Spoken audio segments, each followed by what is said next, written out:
Well, alright, I predicted in my last video that I think the 49ers offense will have a successful day against the Seahawks defense. Check that one out if you haven't already, but you don't have to. You can watch this one first and then that one after. But let's talk about, can the Seahawks offense keep up? Well, if we're going to use history as an example of what we expect for the future, it could be tough. This was the box score stat from the first time these two teams played. You saw just one touchdown in that game by Geno Smith.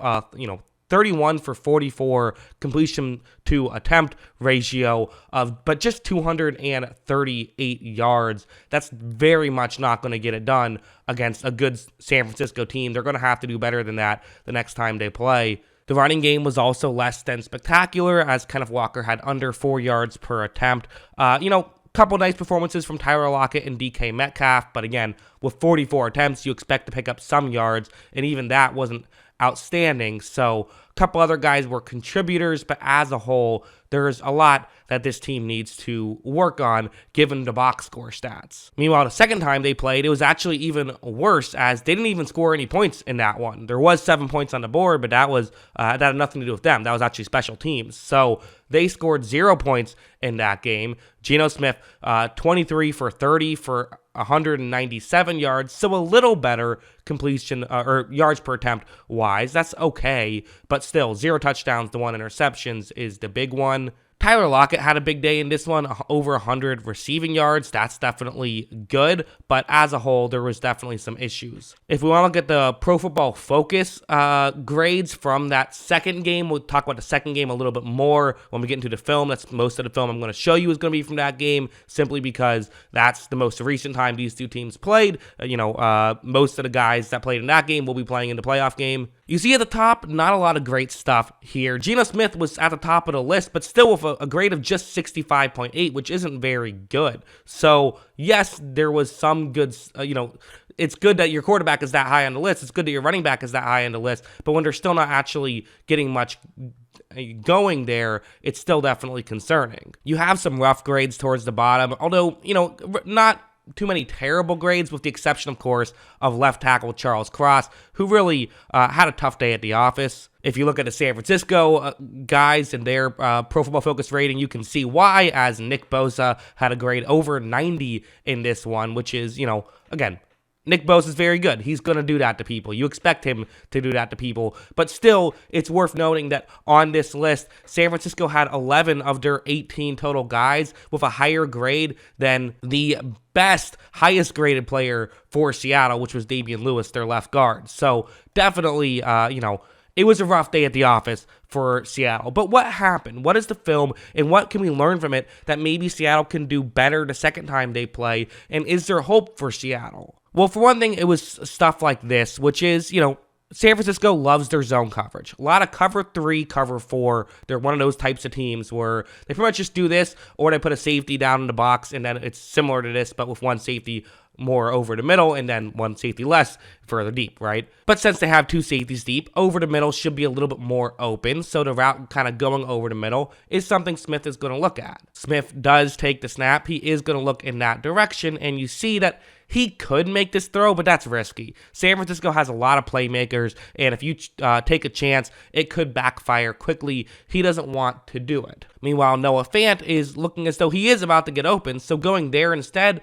I can totally understand the logic behind. However, as you see, Drake Greenlaw is going to make a great closeout on that play. He nearly had an interception. That was a really good play by him, and that's just the issue of San Francisco, is guys don't really get that much separation, and when they do, that separation closes in a hurry. So it's not necessarily always a what does Seattle match up poorly with against San Francisco. Part of it is San Francisco's just good, but also, you have these situations where because San Francisco plays so much zone, you're not getting DK Metcalf in these one-on-one matchups very often at all. You're typically getting him with several defenders around him, which is not where he's at his best, because that's not where any receiver's at their best. Like, this plays a perfect example of just what San Francisco does to you, where, this is the concept that San Francisco's in now. Again, very similar to that last one, but this is what I was talking about with one less safety deep. It's now going to be just one safety deep, but this is cover 3 zone. And the way the concept works is if one of those two deeper routes gets open, you throw it there, but it probably won't, so you're probably going to hit the tight end underneath. Watch, Smith takes the snap, the deep routes do kind of push San Francisco players further deep,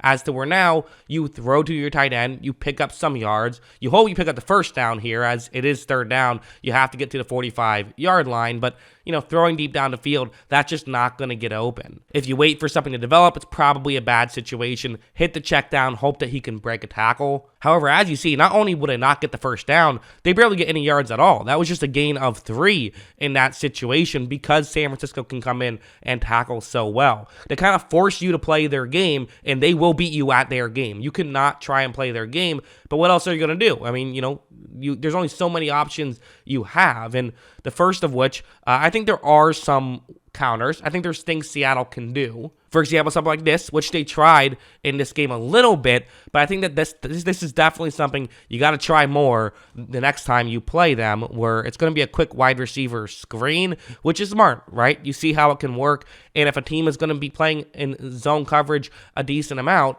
you can know pre-snap where guys are going to line up, and so therefore you can know how you should set up the blocking concept to try and get the screen pass to work. Now on this one, Geno Smith is going to actually, throws, I don't really know what exactly happened there, but it ends up falling incomplete, so they're not able to get any yards on that play. So, okay, did not work out, but I actually think that's a good strategy, and something they should try to do more is just things like that. Quick passes to the outside. I think that could be a way to move the ball down the field potentially, but there's one other thing that I think is probably going to be the key factor, and if Seattle does pull off this upset, it's probably going to be through this. So let's go over here. So, okay, if Tyler Lockett and DK Metcalf are going to get the extra attention and they're not going to be able to get open too consistently, well then what do? Well, you hit your other guys. Derek Young is running a deep route on this play, and again, you think with 8 guys in coverage here, it's just going to be a 3-man rush right here as a defensive lineman will drop back into coverage. You have 2 safeties deep. You think, man, nothing's going to get open too far down the field. Go routes are basically worthless.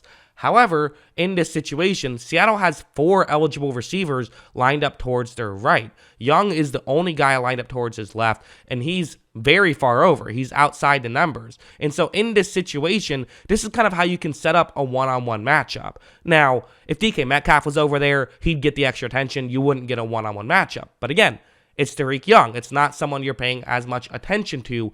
And this is probably what Seattle's going to have to do to win this game, is get in as many situations like this as possible and trust your kind of secondary guys, your role players, to come through and make plays. Watch as you're going to see Geno Smith take the snap. He looks over and it's working. I mean, again, the safety who's lined up on that side of the field is still paying more attention towards the offense's right, as, there was just more guys over there. This is a good play call by Seattle. Watch as Geno Smith's going to make this throw, and it's going to be a beautiful catch to get the ball inside the 5. Now, it got held back due to a holding penalty, so you did not actually get that. The play didn't count, but it's still something you saw on tape, and it's still something you can tell could work. And so, okay, yes, make sure you protect Geno Smith a little bit better without holding, which is easier said than done against San Francisco, but that's a potential fix. So, all right, predictions time. Will that fix the Seahawks? Well, I don't know. I mean, you look at the Seattle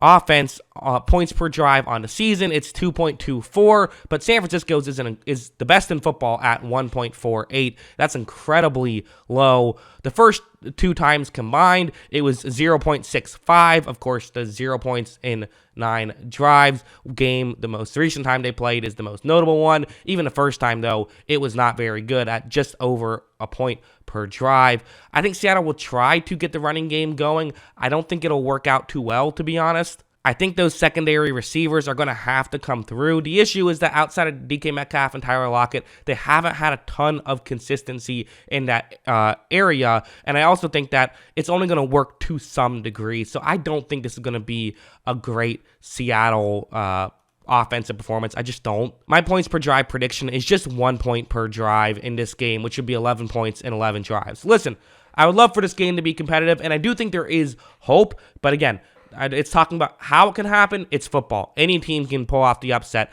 You know, we've seen crazy things happen, but I do think this is a tough one for Seattle. It actually means my final score prediction is the Niners 29, Seahawks 11. I'm expecting a blowout right here, which, you know, seems harsh. It does seem harsh. And, you know, again, what do I know, right? I'm just a YouTuber. It could go the other way. But yeah, I think San Francisco's defense is so tough. I think it's going to be really tough for Seattle. And I also think San Francisco's offense is really tough. They might be the best team in football. Seattle, though, great season, and who knows? Maybe they can prove me wrong. That's what I think. What do you guys think? Let me know in the comments below. Always love hearing from you. And of course, as always, thanks for watching.